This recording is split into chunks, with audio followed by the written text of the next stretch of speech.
Assalamualaikum warahmatullahi wabarakatuh. Kembali lagi di channel Ruang Kosong. Untuk kisah kali ini ada sebuah cerita yang diambil dari cerita rakyat Jawa yang berjudul Jangan Pernah Pulang Lewat Tengah Malam dari Desa Penari. Dan sebelum kita lanjut ke ceritanya, tekan dulu tombol like video ini dan jangan lupa tekan juga tombol subscribe di channel ini, nyalakan juga lonceng notifikasinya agar tidak ketinggalan cerita-cerita lainnya. Dan seperti apa ceritanya untuk kisah kali ini, langsung saja kita masuk ke ceritanya.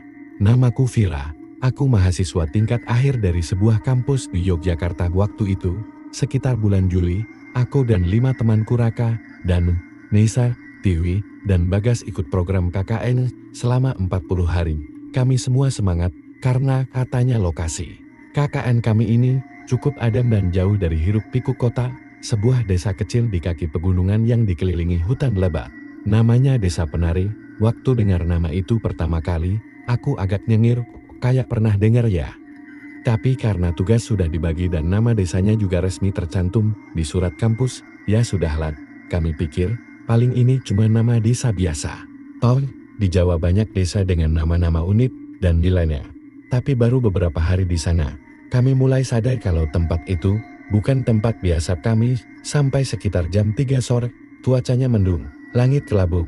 Waktu mobil bak yang kami tumpangi berhenti di depan balai desa, suasananya langsung terasa lain. Bukan menyeramkan, cuma aneh aja. Angin yang berembus sepoi itu terasa dingin, menusuk sampai ke kulit. Udaranya segar, tapi berat, kayak ada sesuatu di udara yang bikin napas jadi gak plong. Dan satu hal yang bikin kami langsung diam waktu turun dari mobil, tatapan warga. Mereka berdiri di beberapa sudut, memandangi kami dalam diam. Bukan tatapan benci atau sinis, bukan juga ramah, tapi kayak khawatir atau takut. Entahlah, yang jelas, bukan tatapan biasa. Aku sempat menoleh ke Raka dan Tiwi. Mereka juga kelihatan canggung. Nisa malah langsung berbisik, kok dari tadi pada mandangin kita terusir. Serem, tapi Bagas cuma ketawa. Katanya warga desa memang suka begitu, kalau lihat orang kota. Kami disambut oleh Pak Lurah. Beliau orang tua yang sopan dan ramah, tapi kelihatan agak pendiam. Logat Jawanya kental, tapi masih bisa dimengerti. Katanya, kami akan tinggal di rumah kosong di ujung desa, dekat sawah dan hutan. Lokasinya cukup jauh dari rumah warga lain, tapi sudah disiapkan untuk kegiatan KKN. Kami setuju saja, karena tempatnya luas dan nyaman. Tapi lagi-lagi, waktu kami bilang akan sering pulang malam, karena kegiatan dokumentasi dan observasi, Pak Lurah cuma diam. Lalu berkata pelan, kalau bisa, jangan pulang lewat tengah malam ya, nak. Awalnya kami pikir itu cuma saran biasa, mungkin karena jalanan desa gelap, atau ada binatang liar. Tapi karena beliau tidak menjelaskan lebih lanjut, kami cuma angguk-angguk dan tidak terlalu memikirkan nyatan. Kami anak muda penuh semangat dan rasa penasaran mitos. Larangan tak jelas. Itu bukan buat kami. Kami bukan anak kecil. Malam pertama kami isi dengan beres-beres dan mengenal lingkungan sekitar rumah yang kami tempati cukup besar. Model lama dengan dinding kayu jati dan langit-langit tinggi. Suasananya enak sih, tapi agak sunyi kalau malam. Suara jangkrik dan gemerisik dedaunan sangat jelas terdengar. Ditambah lagi letaknya yang dekat hutan, bikin suasana makin sepi. Tapi waktu itu belum ada yang merasa takut. Kami masih saling bercanda, makan mie instan bareng, dan nonton film horor pakai proyektor kecil yang dibawa Danu. Tapi malam itu juga ada kejadian pertama yang bikin aku mulai mikir ulang soal larangan Pak Lurah tadi. Sekitar jam 1 pagi, waktu yang lain udah tidur, aku masih belum bisa lelap.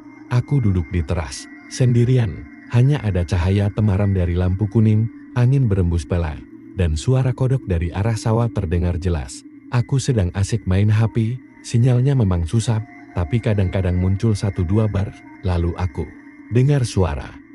Kayak suara alat musik, gamelan, pelan banget, samar. Awalnya aku kira cuma suara dari HP atau dari mimpi, tapi makin lama makin jelas, alunan nada yang lembut. Tapi bikin merinding, bukan karena keras, tapi karena terasa jauh dan dingin. Aku berdiri dan mencoba mendengarkan lebih jelas. Suaranya datang dari arah hutan, tapi anehnya, gak ada suara lain. Kayak suara malam tiba-tiba dimatikan, diganti dengan irama gamelan yang mengalun terus. Gak tahu kenapa, bulu kuluku berdiri. Tiba-tiba aku merasa kayak diawasi. Aku buru-buru masuk dan menutup pintu. Kukunci. Setelah itu, aku coba tidur. Tapi suara gamelan itu masih terus bergema di kepalaku. Paginya aku cerita ke Nisan. Dia malah ketawa. Mungkin kamu mimpi, Fir, atau mungkin ada warga yang punya hajat. Dia salah. Kalau di kampung suka main gamelan, tapi Raka tiba-tiba nyeletuk. Tapi semalam aku juga dengar loh. Kami semua langsung diam. Raka bukan orang yang gampang bercanda soal hal gitu. Dia serius, katanya. Dia bangun tengah malam dan dengar suara gamelan juga. Lalu ada langkah kaki di luar, kayak orang menari, tapi pelan banget. Sejak itu, kami mulai lebih waspada. Tapi belum sampai ketakutan, kami tetap jalanin program PKN seperti biasa. Siang hari semuanya terlihat normal, anak-anak desa ceria. Warga juga mulai ramah. Tapi ada satu kebiasaan mereka yang bikin kami heran. Begitu matahari mulai turun, semua orang seperti buru-buru pulang. Warung tutup cepat, anak-anak ditarik masuk ke rumah. Jalanan sepi jam 7 malam. Kayak desa itu dikunci oleh waktu. Aku pernah tanya ke seorang ibu yang jualan gorengan, "Bu, kenapa jam segini udah sepi banget ya?" Dia cuma jawab pendek sambil membungkus gorenganku. "Desa ini ada jam malam, Mbak, soalnya tempat ini beda." Lalu dia cepat-cepat pergi, bahkan gak menunggu aku bayar lebih dulu. Kami gak tahu pasti beda yang dimaksud itu apa, tapi semua tanda itu mulai terasa. Semuanya terasa seperti sedang disembunyikan, seperti semua orang tahu satu rahasia besar, tapi gak ada yang berani bicara.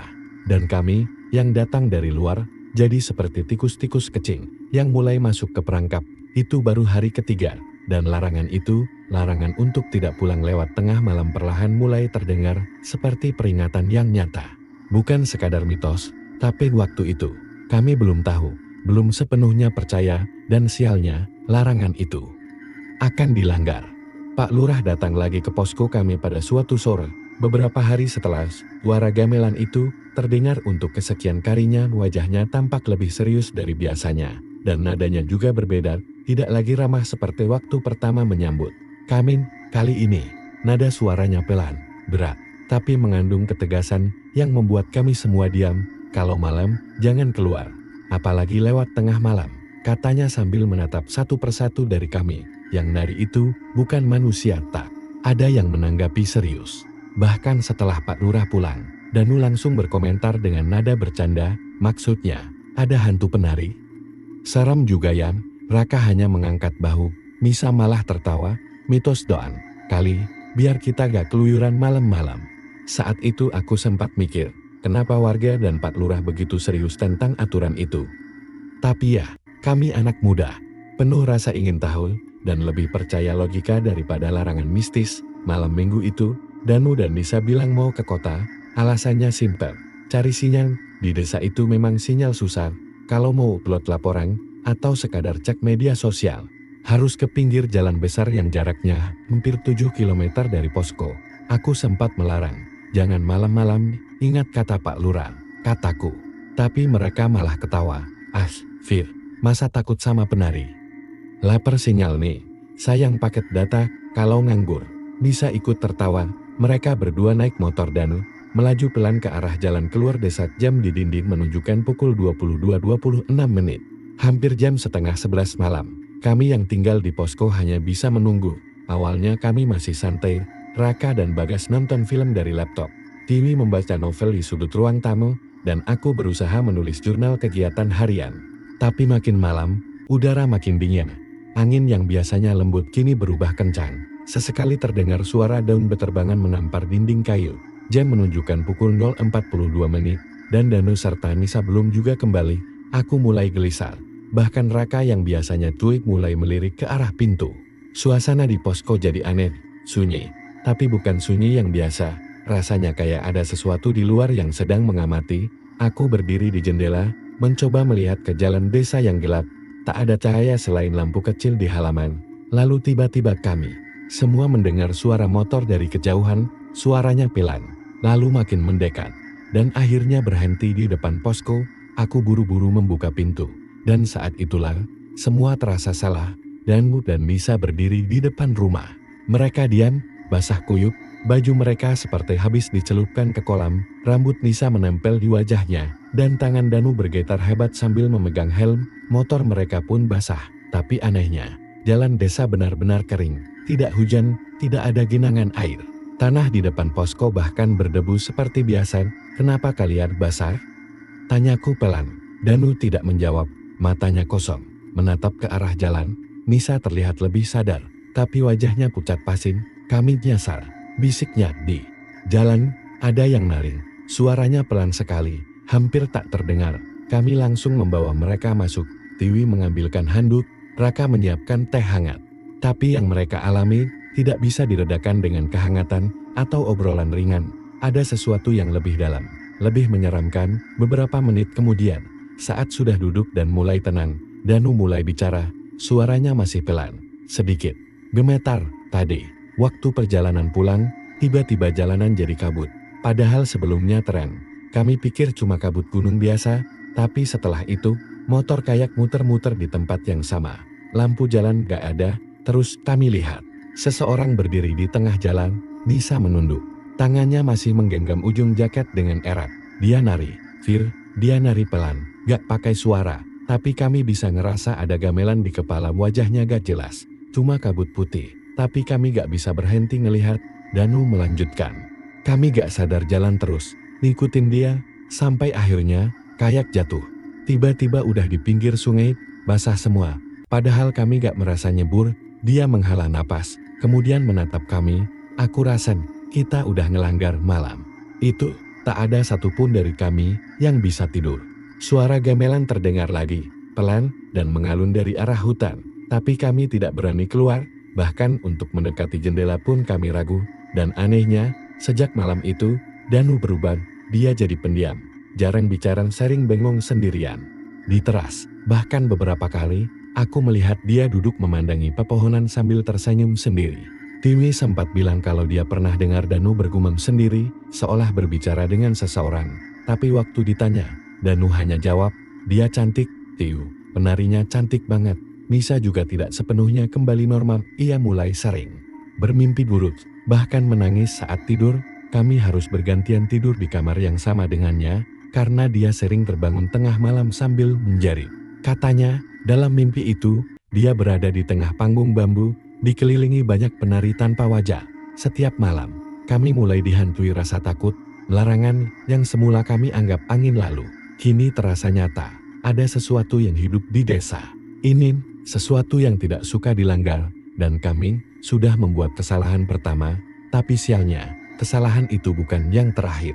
Sejak malam itu, suasana posko benar-benar berubah, bukan cuma karena Nisa dan Danu pulang dalam keadaan aneh, basah kuyup tanpa sebab yang jelas, tapi juga karena setelahnya, semuanya terasa lebih berat. Udara jadi dingin tak wajar, bahkan di siang hari, langit tampak selalu mendung, dan angin yang biasanya sejuk kini terdengar seperti berbisik pelan di sela dedaunan. Setiap hembusannya terasa membawa sesuatu yang tak kasat mata, namun menempel di kulit seperti bau kemenyan yang tak mau hilang. Danu nyaris tak bicara. Biasanya dia paling suka nyerokos atau ngebanyol kalau suasana kaku. Tapi sejak malam itu, dia lebih sering duduk di teras sendirian. Pandangannya kosong ke arah pohon bambu di belakang rumah. Kadang dia senyum-senyum sendiri, kadang komat kamit seperti sedang ngobrol dengan sesuatu yang tak terlihat. Kami sempat berpikir dia hanya kelelahan atau stres, tapi malam-malam berikutnya, kelakuannya makin gak masuk akal.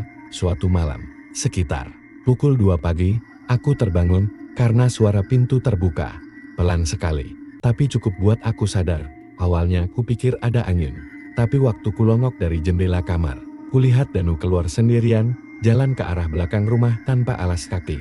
Aku langsung bangunin Raka, dan kami buru-buru nyusun. Tapi, begitu kami keluar, dia udah gak ada. Kami cari ke belakang rumah, ke dekat sawah, ke jalan setapak kecil yang menuju hutan, tapi nihil.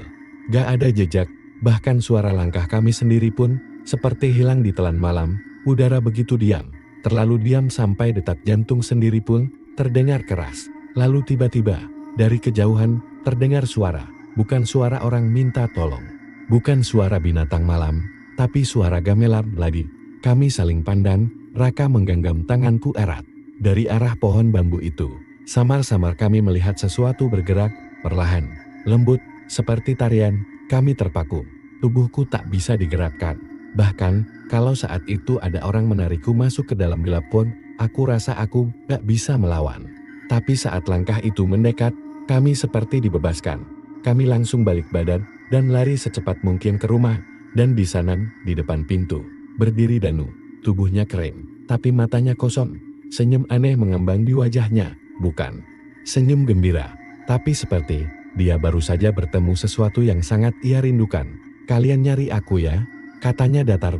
Dia gak suka dicari-cari. "Harusnya kalian diem aja." Kami gak menjawab, hanya memandangi Danu yang kini seperti bukan Danu yang dulu. Di hari-hari berikutnya, keanehan makin menjadi. Nisa mulai sering jatuh sakit, suhu tubuhnya naik turun, kadang mengigau, menyebut nama yang gak kami kenal, kadang tertawa sendiri lalu mendadak menangis. Kami pikir dia kerasukan. Kami coba hubungi Pak Lurah, dan beliau datang membawa seorang sesepuh desa. Orang tua itu diam cukup lama melihat keadaan Nisa. Lalu dia berkata singkat, "Dia di bawah separuh." Kami bingung, "Maksudnya gimana Pak?" tanya Raka. "Jiwanya gak utuh lagi, sudah disentuh, sudah dilirik oleh mereka." Kami makin gak paham, tapi orang tua itu tidak menjelaskan lebih lanjut. Hanya berpesan, "Kalau kalian masih ingin pulang dalam keadaan lengkap, jangan pernah keluar saat malam sudah mati." Dan kami tahu maksudnya tengah malam. Malam-malam berikutnya kami lalui dengan ketakutan. Kami tidur dalam satu ruangan dengan lampu menyala, jendela dan pintu dikunci semua. Tapi suara-suara itu tetap datang, gamelan, tawa perempuan, suara lonceng kecil seperti dari kaki penari yang menari tanpa henti di luar sana. Kami pernah mencoba merekamnya dengan HP, tapi setiap kali diputar ulang, yang terdengar hanya dengungan. Atau kadang, suara desahan nafas berat. Pernah sekali Raka merekam, dan saat dilihat pagi harinya, ada sosok samar di sudut video, seorang perempuan memakai kain putih, dengan gerakan leher yang tidak wajar. Kami semua sepakat menghapus video itu, bahkan HP yang dipakai Raka langsung rusak tak bisa dinyalakan lagi. Tapi malam paling mengerikan datang di malam ke-21 kami di desa itu. Malam Jumat, kami sedang bersiap tidur, ketika tiba-tiba lampu mati. Bukan hanya di rumah kami, tapi seluruh desa gelap total. Dan dari kegelapan itu, suara gamelan mulai terdengar. Tapi kali ini, dekat, sangat dekat. Suara langkah berirama terdengar di halaman, pelan, lalu cepat. Seperti ada banyak orang berjalan, mengelilingi rumah kami. Lalu kami mendengar suara ketukan di dinding, 1, 2, 3. Lalu diikuti suara tawa kecil perempuan. Kami saling berpegangan. Semua berkumpul di ruang tengah. Tiwi sudah menangis. Bagas membaca ayat-ayat Al-Quran pelan. Mulutnya gemetar. Raka memeluk Nisa yang menggigil hebat. Lalu, pintu depan diketuk. Pelan, sekali dua kali. Kami diam, menahan nafas. Tapi pintu itu tak dibuka. Tak seorang pun dari kami berani menyentuhnya. Tiba-tiba, Danu berdiri. Dia melangkah perlahan ke arah pintu. Kami teriak, berusaha menahannya. Tapi dia hanya berkata, "Dia datang, aku harus ikut." Kami semua berusaha menariknya, menahan tubuhnya agar tak membuka pintu. Tapi kekuatannya luar biasa, dan ketika dia berhasil menyentuh gagang pintu, tiba-tiba semua suara hilang, lampu menyala lagi, dan Danu terjatuh, pingsan. Kami menatap satu sama lain, tak tahu harus berbuat apa. Tapi malam itu jadi penanda bahwa kami benar-benar telah melanggar sesuatu yang tak bisa kami pahami, larangan, yang bukan sekadar mitos, tapi batas, dan kami sudah melewatinya. Yang dari itu, memang bukan manusia. Sejak malam itu, ada sesuatu yang terasa salah, bukan cuma karena kejadian pintu diketuk dan Danu pingsan setelah berkata dia datang, tapi setelahnya, kami semua mulai merasakan kalau ada mata yang terus mengawasi, bukan sekadar perasaan, tapi nyata, dari balik jendela, dari sudut atap rumah, dari bayang-bayang pohon bambu, di belakang posko. Rasanya seperti ada yang berdiri diam, memperhatikan, menunggu. Tiap malam, suara gamelan yang tadinya samar kini terdengar lebih jelas, seolah dimainkan persis di belakang dinding. Tapi saat kami mengintip keluar, tidak ada siapa-siapa, hanya pekat dan dingin yang membekukan tubuh. Yang paling mengganggu adalah jejak kaki itu. Pertama kali aku melihatnya di depan pintu posko, pagi hari setelah malam yang mencekam. Bentuknya seperti kaki anak kecil, tapi jari-jarinya panjang, terlalu panjang. menyerupai tangan manusia yang menyeret di tanah. Bekas lumpurnya membekas jelas di lantai kayu, membentuk pola acak yang berakhir tepat di depan pintu. Tapi tidak ada jejak keluar, seolah-olah dia masuk dan tidak keluar lagi. Danu semakin parah, badannya panas, tapi kulitnya dingin seperti es, napasnya pendek-pendek, seperti orang kelelahan habis berlari. Setiap kali tidur, dia mengigau, ucapannya makin aneh. Kadang dia tertawa pelan, kadang menangis seperti anak kecil. Tapi yang paling sering dia ucapkan adalah satu kalimat, penarinya. Marah kita pulang telat. Kami bingung, takut, dan tak tahu harus berbuat apa. Tiwi sempat mengusulkan agar kami pulang saja, tinggalkan KKN ini. Tapi Bagas mengingatkan, kami belum dapat izin dari kampus. Belum lagi posisi desa ini jauh dari kota, dan tidak semua warga punya kendaraan, bahkan sinyal pun sering hilang total, seolah-olah desa ini sedang memutuskan kami dari dunia luar neraka, dan aku akhirnya sepakat menemui Pak Lurah lagi. Kami ingin minta bantuan, atau setidaknya penjelasan. Tapi waktu kami sampai di rumah Pak Lurah, suasananya sunyi, tak ada jawaban. Saat kami ketuk pintu, seorang anak kecil melintas di depan rumah. Dan saat kami tanya keberadaan Pak Lurah, dia hanya menjawab pelan, Pak Lurah ke rumah Mbah Rawi. Danu diganggu dia. Kami saling pandang, anak sekecil itu bisa tahu kalau Danu sedang diganggu. Itu artinya, hal-hal seperti ini bukan kejadian baru di desa ini. Kami menyusul ke rumah Mbah Rawi, seorang sesepuh yang dikenal punya penglihatan. Warga bilang, Mbah Rawi bisa berbicara dengan yang tak kasat mata. Saat kami tiba, rumahnya dikelilingi aroma kemenyan dan bunga melati. Ia duduk di tengah ruangan, matanya terpejam, tapi bibirnya bergerak seperti sedang membaca sesuatu. Tanpa kami menjelaskan, ia langsung berkata, satu dari kalian sudah dibuka jalannya. Yang lain sedang dilihat, kalau kalian bertahan di sini lebih lama, mereka akan datang satu persatu. Kami tercekat. Raka mencoba tenang dan bertanya apa maksudnya. Di desa ini, ada tempat yang tidak boleh disentuh. Jalur tengah malam itu bukan jalan biasa, itu lintasan mereka. Siapapun yang lewat situ, saat gamelan mulai berbunyi, akan dilihat. Kalau mereka suka, mereka akan ambil. Suasana hening, hanya suara kayu tua yang berderit tertiup angin. Mbah Rawi membuka matanya, lalu menatapku lama, matanya dalam dan menakutkan. Kamu yang belum disentuh, tapi kamu yang paling terang. Mereka mungkin akan datang padamu berikutnya. Aku tak bisa bicara, rasanya tubuhku dingin. Tapi bukan karena angin, lebih karena sesuatu di dalam tubuhku, sesuatu yang menggigil. Kami pulang ke posko dengan pikiran penuh, dan ketika kami masuk, kami langsung tahu sesuatu terjadi. Nisa duduk di lantai, menatap langit-langit tanpa berkedip. Tangannya memegang sesuatu, seutas kain merah. Kami mendekat dan menyadari itu bukan kain biasa. Itu selendang, tipis, halus, tapi bau anjir darah menempel di permukaannya. Tiwi menangis sambil duduk di pojokan. Wajahnya pucat. Bagas mencoba menenangkan, tapi ia sendiri terlihat panik. Kain itu jatuh dari plafon, kata Tiwi sambil terisak. Aku dengar suara langkah di atas. Aku kira tikus, tapi waktu kulihat, ada sesuatu jatuh. Kain itu, Danu masih terbaring, tapi tubuhnya kini mulai membiru. Matanya terus terbuka, melihat ke arah langit-langit. Mulutnya seperti terkunci, tapi sesekali bergerak tanpa suara.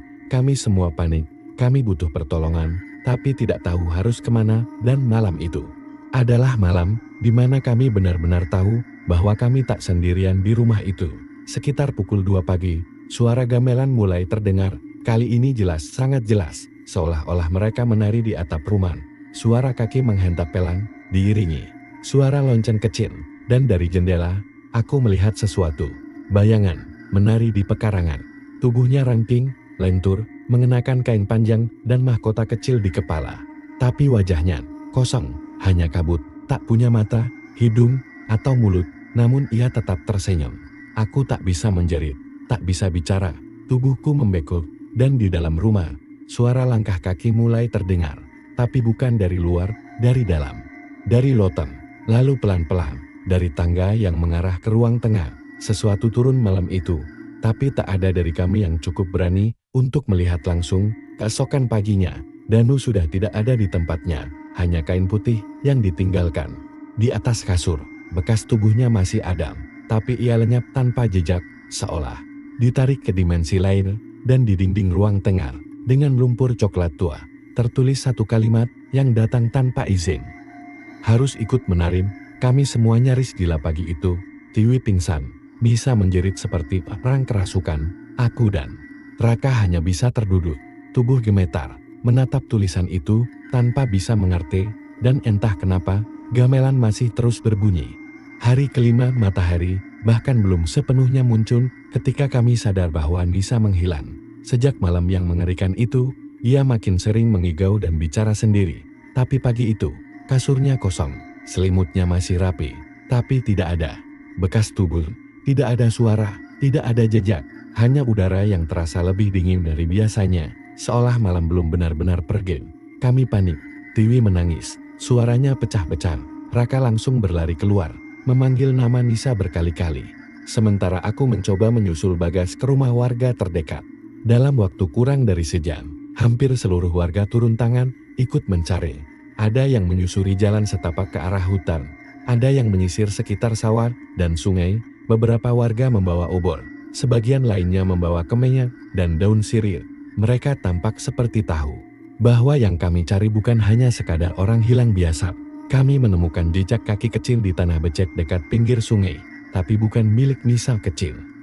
Jari-jarinya panjang, aneh, seperti bukan kaki manusia, dan di antara semak-semak, satu benda tertinggal di atas batu besar, menghadap langsung ke aliran sungai yang tenang dan dingin. Selendang hijau, basah, lembut, ujungnya compang-camping. Tapi aroma anyir dan wangi bunga melati menyatu kuat dari kain itu. Aku langsung mengenalinya, itu kain yang sama dengan yang dipakai oleh penari tak berwajah yang kulihat dari jendela malam itu. Tiwi langsung histeris saat melihatnya.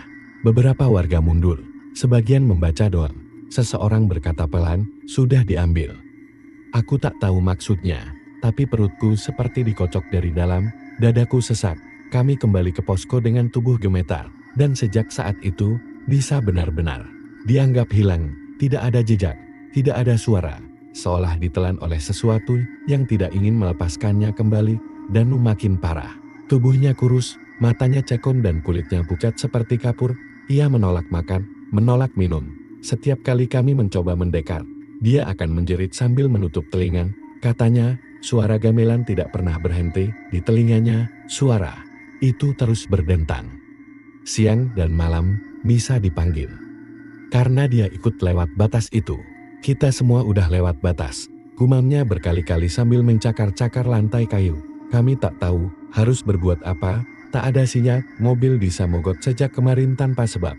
Bahkan listrik malam sebelumnya sempat padam, mendadak hampir 2 jam, desa ini seperti mengusir kami, atau menahan kami. Pak Lurah akhirnya datang, wajahnya tegang, langkahnya berat, ia tak langsung bicara, hanya duduk di ruang tengah, lalu menatap kami satu persatu. Saya gak pernah cerita ini ke siapa-siapa, tapi kalian harus tahu sekarang, sebelum terlambat. Kami semua diam, bahkan Danu, yang sejak tadi terus meracau, kini mendadak tenang dan menatap lurus ke arah Pak Lurah. Penari itu dulu manusia, zaman dulu, sebelum republik ini berdiri.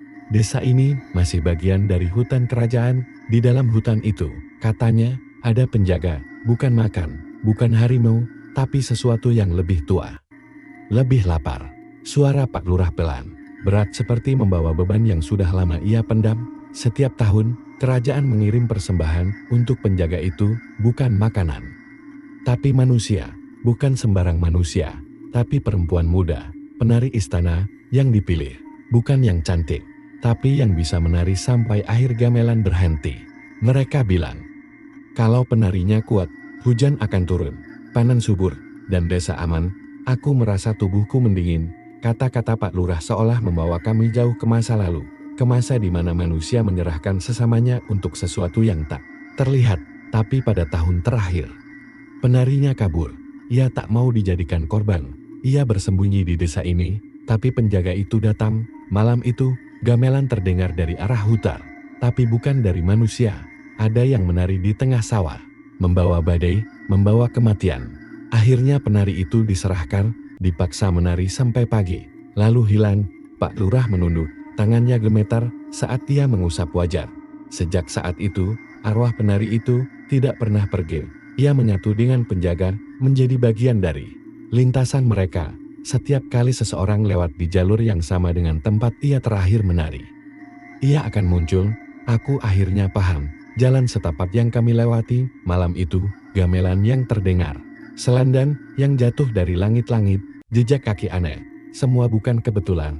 Ada aturan tak tertulis, lanjut Pak Lurah, yang tahu, yang tak tahu. Biasanya tak pernah pulang. Tiwi terisak keras, Bagas menutup wajahnya.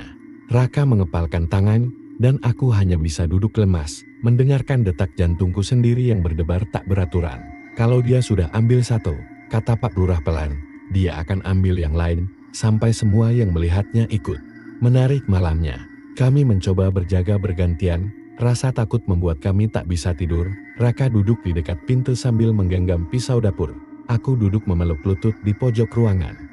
Tiwi dan Bagas duduk berdempetan, saling menggenggam tangan, tapi gamelan itu kembali terdengar, pelan, lambat, seperti dari kejauhan, tapi kali ini iramanya berbeda, tidak cepat, tidak riang, tapi seperti tarian duka lambat dan berat. Saat aku melihat ke arah jendela, aku melihat Nisa atau sesuatu yang menyerupainya. Ia berdiri diam di halaman, matanya kosong, mulutnya sedikit terbuka, dan tubuhnya dibalut selendang hijau yang sama. Tapi lehernya miring ke kanan, seperti patah. Ia tidak bergerak, hanya berdiri di sana. Menatap ke dalam, aku tak sempat menjerit, tidak bisa bicara, nafasku tercekat. Tapi saat aku kedipkan mata, dia menghilang, kami semua terdiam, tapi dari langit-langit rumah terdengar suara langkah, perlahan, beriringan, dan suara lonceng kecil mulai berdenting, seperti seseorang sedang bersiap menari. Kami semua ketakutan, tidak ada lagi keberanian tersisa di antara kami.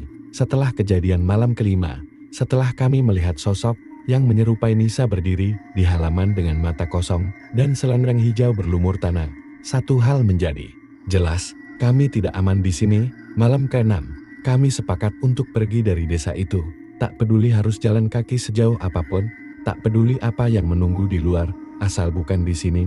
Kami kemasi barang seadanya, hanya yang penting. Danu, yang sudah beberapa hari dalam kondisi setengah sadar, masih terus berbaring lemah, tapi matanya mulai kembali fokus. Ia hanya berkata pelan, pergilah, sebelum gamelan berbunyi lagi. Kami pikir itu peringatan, tapi kami tetap memaksa pergi. Kami berjalan pagi-pagi, sebelum kabut terlalu tebal. Jalanan tanah becek kami lewati, bahkan beberapa warga hanya memandangi kami dari kejauhan, tanpa berkata apa-apa, seolah mereka tahu, dan membiarkan kami mencoba sendiri, atau mungkin mereka juga tidak bisa berbuat apa-apa. Tapi aneh, setiap jalan yang kami lewati, setiap jalur berbeda yang kami coba, ujung-ujungnya selalu kembali ke posko KKN. Kami memutar arah ke selatan, tiba-tiba jalan mengarah ke jembatan bambu kecil dekat lapangan desa. Kami coba ke barat, lewat jalur sawah berakhir di belakang rumah kepala dusun. Kami bahkan sempat memanjat bukit kecil yang katanya mengarah ke jalan kabupaten.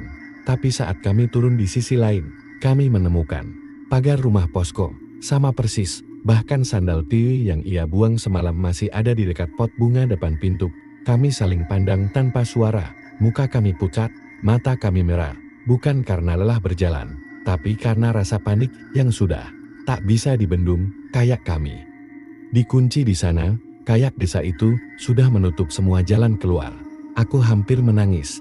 Tiwi sudah duduk di tanah, memegangi kepalanya sambil menggumamkan doa pelan-pelan. Raka masih mencoba menyisir peta offline dari HP-nya yang bahkan GPS-nya tak bergerak. Bagas mondar-mandir di depan rumah, seperti orang kalap, dan aku hanya bisa duduk sambil menatap jalan setapak yang terus saja membawa kami kembali ke titik awal. Firasatku makin buruk. Aku menatap kain selendang Nisa yang masih kusimpan di tas. Kain itu kini makin berbau aneh, seperti daging busuk yang bercampur melati.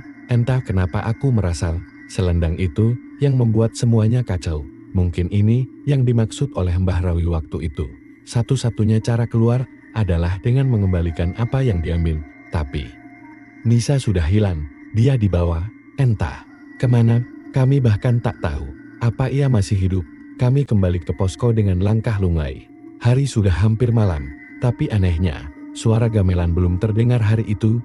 Biasanya, menjelang maghrib, denting pertamanya mulai mengalun dari kejauhan, Tapi kali ini, tidak sunyi. Hanya suara jangkrik dan sesekali ayam hutan yang berkotek. Di kejauhan, seperti mereka juga sedang menahan napas. Tiba-tiba Danu membuka mata. Suaranya serak, pelan, tapi cukup jelas untuk membuat kami semua diam. Kalau kalian ingin keluar, seseorang harus masuk dan memberi persembahan. Kami menatapnya, wajahnya pucat, tapi matanya seperti tahu sesuatu yang kami tidak tahu. Dia duduk perlahan, lalu menunjuk kain selendang itu, bukan sembarang kain, itu penanda. Penari yang sudah diambil, meninggalkan penandanya, supaya yang terpilih berikutnya tahu gilirannya. Tiwi menggeleng cepat, gila. Kita bukan korban, kita cuma mahasiswa. Danu mengangkat tangan lemah, menunjuk ke arah belakang rumah. Kalau kalian terus di sini, semuanya akan diambil, satu persatu. Kalian harus kembalikan itu, bukan ke orang, tapi ke tempat asalnya. Raka mengangguk pelan, matanya tak berkedip ke hutan itu. Danu menjawab dengan suara pelan yang hampir tak terdengar, ke panggungnya. Tempat terakhir penari menari sebelum ia diambil. Akhirnya kami sepakat, kami harus mencoba ini, satu-satunya jalan. Kami tanya ke warga tentang tempat itu awalnya. Mereka enggan bicara, tapi satu ibu tua akhirnya menunjuk arah bukit belakang desa dan berkata, kalau kalian benar-benar nekat, cari pohon besar yang ditumbuhi anggrek putih, di bawahnya ada tanah lapang. Tapi jangan bicara sembarangan di sana, jangan tertawa, jangan menangis, dan jangan pernah menoleh ke belakang. Sore itu, Danu dalam kondisi setengah sadar, meminta, ikut. Kami larang, tapi dia bersikeras, katanya, dia sudah melihat tempat itu dalam mimpi, ia tahu jalannya, ia tahu bentuknya, dan katanya, kalau orang yang dipilih, yang menyerahkan sesajen itu sendiri, maka kemungkinan kami bisa pulang. Kami menyiapkan sesajen, bunga melati, kemenyan, nasi kuning, telur rebus, dan air kelapa. Semua dibungkus daun pisang, juga kain kafan yang diberikan warga, serta selendang milik Nisa yang kami temukan. Langit mulai gelap saat kami sampai di pinggir hutan. Angin tiba-tiba berhenti, seperti hutan itu tak bernafas. Suara burung lenyap, hanya gemerisik dedaunan yang pelan, seperti suara langkah. Danu berjalan lebih dulu. Langkahnya lambat, seperti orang yang tahu setiap inci tanah yang ia injak. Kami mengikutinya, diam tak bicara, tak ada yang berani menoleh. Setelah sekitar 30 menit berjalan dalam hening, kami tiba di sebuah pohon besar. Akar-akarnya menjulur seperti jari yang mencengkeram bumi. Dari dahan paling tinggi, menggantung puluhan anggrek putih, tapi warnanya sedikit keabu-abuan, seolah sudah lama mengering. Di bawahnya, ada tanah lapang, bulat sempurna, rata, seperti pernah digunakan untuk sesuatu. Dan saat kami berdiri di situ, entah kenapa, gamelan mulai terdengar, bukan dari jauh, tapi dari dalam tanah. Danu berdiri di tengah, meletakkan sesajen dan kain. Ia menutup matanya, mengucap pelan-pelan doa yang diajarkan warga. Kami hanya bisa berdiri di luar lingkaran tanah itu, menunggu dan melihat. Suara gamelan makin keras, lonceng berdering, tanah sedikit bergetar, angin menderu, dan dari balik pohon, kabut turun pelan-pelan, menyelimuti area sekitar. Lalu kami melihatnya, seseorang menari di antara kabut, kainnya panjang, kepalanya tertunduk, tangannya lentik, bergerak pelan, tapi tubuhnya seperti melayang, tak menginjak tanah. Dan saat wajahnya menoleh ke arah kami, tidak ada mata, tidak ada hidung, hanya kulit rata. Dengan senyum yang terbentuk dari jahitan, Tiwi menjerit. Bagas mundur sambil mengucap doa kacau. Aku menutup mata erat-erat, tapi Danu tetap berdiri diam di tengah. Ia mengangkat kain kafan dan meletakkannya di samping sesajen. Lalu penari itu berhenti perlahan, mendekat ke Danu, dan saat ia berdiri tepat di depannya, ia menyentuh kepala Danu, dan tubuh Danu langsung jatuh. Kami menjerit, tapi suara gamelan berhenti, angin reda, kabut menghilang, dan Danu tak bergerak. Kami berlari mendekat. Raka memeriksa nadinya. Ia masih hidup, tapi tak sadarkan diri. Selendang itu lenyap. Kami membawa Danu turun, dan saat kami sampai di desa, sinyal HP-ku kembali muncul. Bar pertama, lalu dua, lalu penuh. Lampu-lampu rumah warga menyala seperti biasa.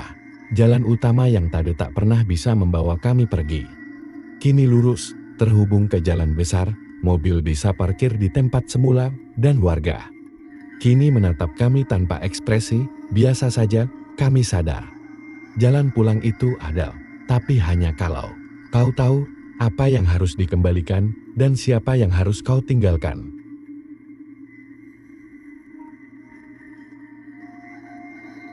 Pukul 0 lewat. Semuanya terasa beku hening. Bahkan suara jangkrik dan gesekan dedaunan seperti ditelan malam. Aku, Tiwi, Raka, dan Bagas tidur seadanya di ruang utama posko KKN dengan lampu temaram dari pelita minyak yang terus bergetar. Kecil diterpa angin dari celah dinding bambu. Kami pikir semuanya sudah selesai. Sudah kembali normal. Tapi kemudian suara itu terdengar lagi. Game lain perlahan, pelan, seperti di awal tarian. Tapi kali ini tidak datang dari kejauhan, suaranya dari dekat, dari belakang rumah lalu. Suara tangisan, sendu, lirih, menyeret kesedihan yang tak bisa dijelaskan.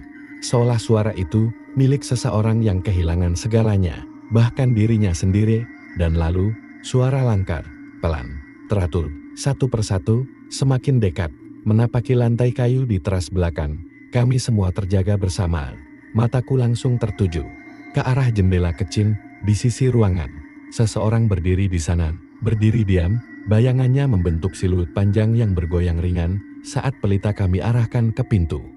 Sosok itu bergerak masuk, dan kami semua menahan napas dan ulet. Tapi bukan Danu yang kami kenal. Ia berjalan pelan, seperti boneka kayu yang ditarik tali. Wajahnya kaku, matanya terbuka lebar, tapi kosong. Tidak ada kilatan kehidupan di sana. Tangannya menggenggam sesuatu, sebuah selendang hijau. Bukan yang kami serahkan di hutan semalam, ini yang lain, lebih tua.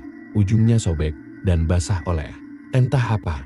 Tiwi menjerit kecil, Bagas melangkah mundur, Raka maju satu langkah. Menahan Danu yang terus saja melangkah ke tengah ruangan tanpa bicara. Danu berhenti, berdiri tegak, tatapannya lurus ke depan. Suara gamelan menghilang, tangisan berhenti. Lalu, ia bicara dia. Udah tenang. Tapi aku nggak boleh pulang. Suaranya bukan suara Danu yang biasa. Nada bicaranya datar, dingin. Tapi seolah ada dua lapisan suara. Seperti ada yang lain bicara bersamaan dengannya. Aku bergidik. Bulu kuduku berdiri. Pelita minyak di pojok ruangan tiba-tiba padam dengan sendirinya. Kami semua terpaku. Danu kemudian meletakkan selendang itu di lantai perlahan. Lalu menoleh ke arah kami satu persatu. Pandangannya kosong. Tapi entah kenapa, ada rasa iba di situ, seolah ia tahu. Kami tidak akan pernah benar-benar sama lagi. Pagi itu, saat matahari akhirnya naik, kami menemukan Danu menghilang dari tempat tidurnya. Kasurnya kosong, tak ada jejak, selimutnya masih rapi. Seperti malam sebelumnya, tak pernah terjadi apa-apa. Hanya ada satu benda tersisa di bawah bantalnya, sebuah selendang hijau, melingkar seperti ular tidur, dan menggumpal di ujungnya. Sikat bunga melati kering. Kami mencarinya, warga membantu lagi, tapi kami tahu. Kali ini, Danu tidak akan kembali, tidak seperti kemarin, tidak seperti sebelumnya. Ia benar-benar pergi, tapi kepergiannya membuat jalan keluar terbuka. Jalan desa yang selama ini membawa kami berputar-putar, kini mengarah lurus ke jalan besar. Mobil dinas desa bisa kembali dinyalakan, sinyal HP kembali stabil, bahkan angin di desa terasa lebih ringan, seperti seseorang akhirnya bisa beristirahat. Kami pulang hari itu juga, tidak banyak bicara selama perjalanan. Bahkan Raka yang biasanya cerewet hanya menatap jendela mobil dengan pandangan kosong. Tiwi terus menunduk, memegang kalung kecil pemberian ibunya, berulang kali berdoa dalam hati. Bagas diam total, dan aku hanya bisa mengulang satu hal di kepalaku, kenapa Danu? Tapi mungkin itu memang jalannya. Dari awal, Danu yang paling pekat. Dia yang lebih sering merasa gelisar, melihat hal-hal aneh yang kami abaikan, mendengar suara sebelum yang lain mendengarnya. Mungkin dia memang sudah terikat sejak hari pertama kami datang ke desa itu. Mungkin dia yang dipilih, mungkin dia yang menggantikan. Beberapa hari setelah kami kembali ke kota, kehidupan berjalan seperti biasa, kampus, kelas, laporan, tapi rasanya semuanya hampa. Tidak ada dari kami yang benar-benar bisa kembali seperti dulu. Kadang, di malam hari, aku masih mendengar suara gamela di telingaku, denting pelan, seperti panggilan. Kadang aku lihat bayangan Danu berdiri di pojok kamar kosku. Diam, menatapku, membawa selendang hijau itu. Aku pikir aku halu, tapi saat aku bicara dengan Tiwi, dia bilang pernah merasakan hal yang sama. Bahkan satu malam, ia bangun dan mendapati Bunga melati tercacar di bawah ranjangnya. Kami takut bicara ke siapapun, takut dianggap gila, takut membuka luka yang belum kering. Sampai satu waktu, aku kembali ke desa itu, sendirian. Aku cuma ingin memastikan, ingin tahu. Apakah semua itu nyata, atau cuma trauma yang tertinggal? Tapi saat aku sampai di sana, jalan desa benar-benar biasa, warga menyambut seperti tak pernah ada yang aneh terjadi. Rumah posko itu kini sudah direnovasi, anak-anak kecil berlarian, gamelan hanya diputar saat hajatan, tidak ada selendang hijau, tidak ada kabut, tidak ada penaring, tapi di belakang rumah, di bawah pohon besar dekat sungai, aku menemukan sesuatu, sebuah papan kayu kecil, tertancap di tanah, tulisan di atasnya samar, tapi masih terbaca, Danu penjaga jalan tengah. Aku terpaku lama dan saat angin sore meniup rambutku, aku mencium aroma samar, melati dan tanah basar. Sejak saat itu, aku gak pernah lagi meremehkan cerita mistis, karena sekali kamu langgar, yang gaib gak akan segan menjemputmu.